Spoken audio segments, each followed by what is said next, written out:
He calls himself St. John. 3 church shootings in 3 days. He calls it his Trinity of Violence. Bruce calls him training. Black Lightning thinks he could just call this all off. He doesn't owe Batman anything, and all he's going to do is get them killed.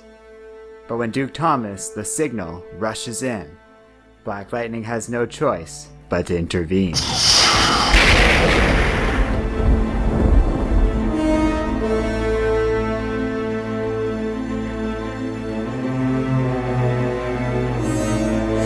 Thanks for checking out this video, and enjoy the rest of my review of Batman and the Outsiders #1. Be sure to subscribe to our channel and check out our Patreon page. Patrons are the reason that we're able to make videos like this. So if you can support us at all, even $1 a month, it makes all the difference in the world.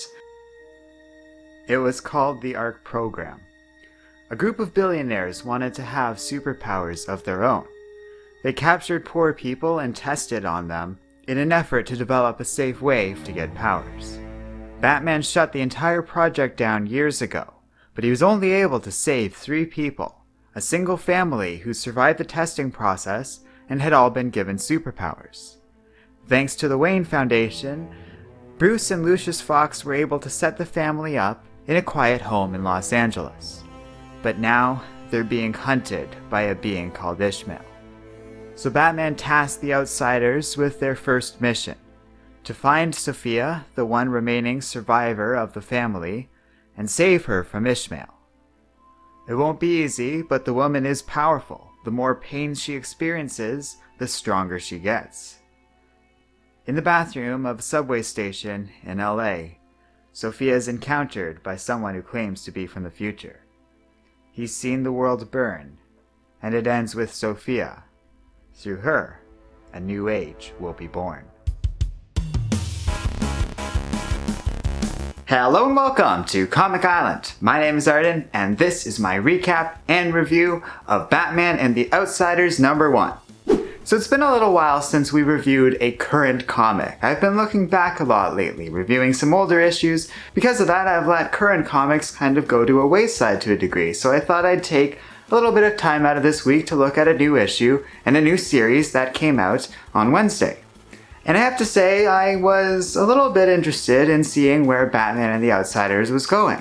This series has been talked about for a while, and I'm really interested in Brian Hill's writing. And overall, it's a pretty good start to a team-based superhero comic book storyline. I do feel that the choice of the roster is very exciting and appropriately chosen. All of the characters of the Outsiders feel very much like actual outsiders in the superhero community. Cassandra Cain and Duke Thomas both feel like strong examples of that, but even characters like Katana and Black Lightning really suit that role well. Meanwhile, Sophia seems interesting enough, and the way her powers work seem like a cool enough idea, that I hope she actually ends up becoming part of this team.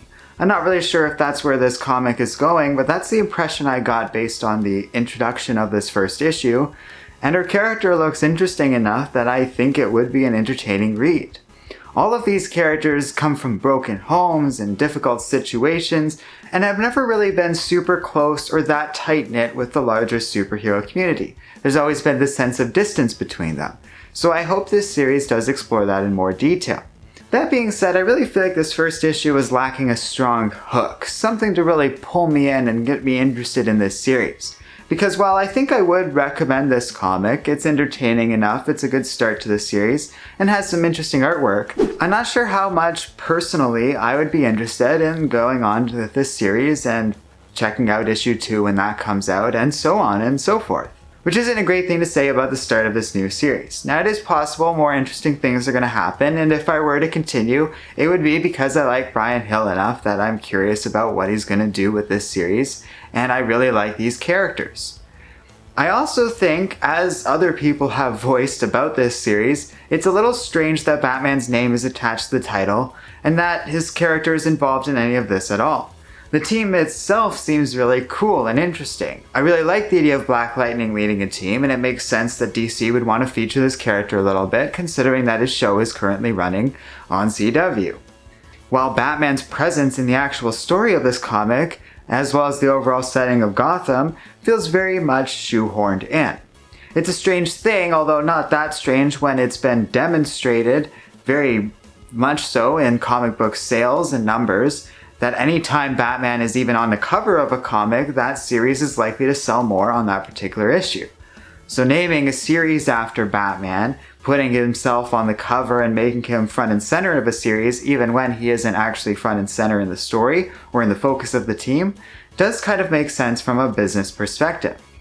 But it doesn't feel very appropriate for the nature of the comic, and I wouldn't really mind Batman just sort of taking a back seat if the story was written in a way that sort of featured him as that sort of overarching leader and mentor a bit more organically.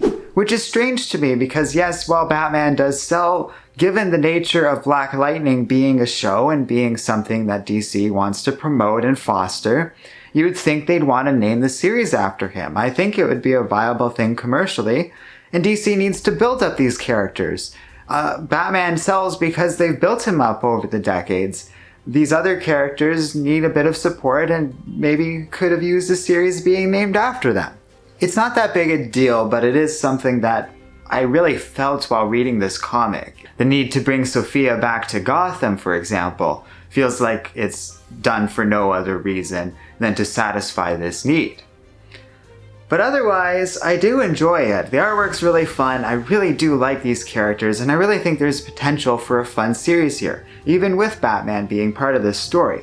It just needs a little bit of tweaking and a little bit more of those moments that really sell you on the comic. We nearly get a moment like that at the beginning of this story when Black Lightning attacks that St. John guy. It's a cool moment in the artwork and is done pretty well, but it's undercut by the fact that Duke Thomas basically forced Black Lightning to do that in a situation that I didn't really fully get. It seemed like one of those cliche moments where one of the younger team members is rushing forward, but then Duke Thomas has his baggage behind it, and even though he made a mistake here, he didn't really have to pay for it in any meaningful way, other than Jefferson just sort of lightly reprimanding him for it. It's strange to me and isn't really that original in terms of introducing conflict within a team dynamic like this. We've seen that sort of thing a million times before, and that left me pretty apathetic towards the preceding events. There's a lot of interesting conversation going on in theory between Jefferson and Katana at one point, and I just sort of almost forgot it immediately after reading the issue because it didn't really have any of that staying power, any of those moments or key lines of dialogue that really stick with you after reading the comic. So yeah, mixed feelings about this one overall, but I did enjoy it on the whole. Thanks for watching, and don't forget to like, subscribe, and keep reading comics.